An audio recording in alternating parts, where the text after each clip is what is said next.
সফলতার কোনো শর্টকাট হয় না, হয় অনেক কাঠখড় পুড়িয়ে জীবন যুদ্ধের প্রতিটি অধ্যায়ে নিজেকে প্রমাণ করে করে একটু একটু করে আপনি সফল হবেন, একটু একটু করে আগাবেন। ইটস এ জার্নি, এটা কোনো ডেস্টিনেশন নয়। এবং সফল হওয়ার পথ পরিক্রমায় কোনো লিফট নেই, সিঁড়ি বেয়ে উপরে উঠতে হয়। কি বেয়ে? কিন্তু আমরা সফল হতে চাই কিভাবে?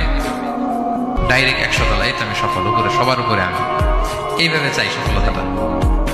সবার উপরে উঠে যাব, গোল্ড মেডেল গলায় পরাই দিবে, আমরা সাকসেসফুল না। সফলতার রাস্তায় কোনো লিফট থাকে না। কি দিয়ে উঠতে হয়?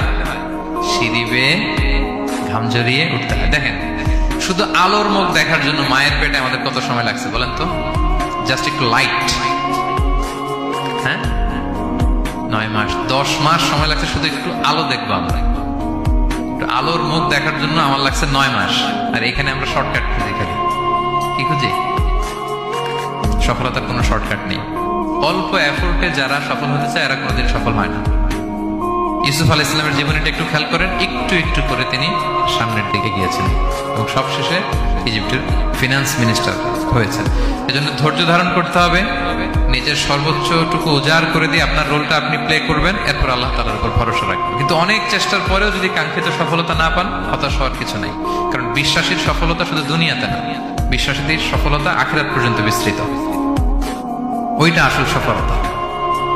ফামান যুহজিহা আনিন নারি ওয়া উদখিলাল জান্নাতা ফাকাদ ফাজ। যে জাহান্নাম থেকে মুক্তি পেল, জান্নাতের নিশ্চয়তা পেল, সেই সফল।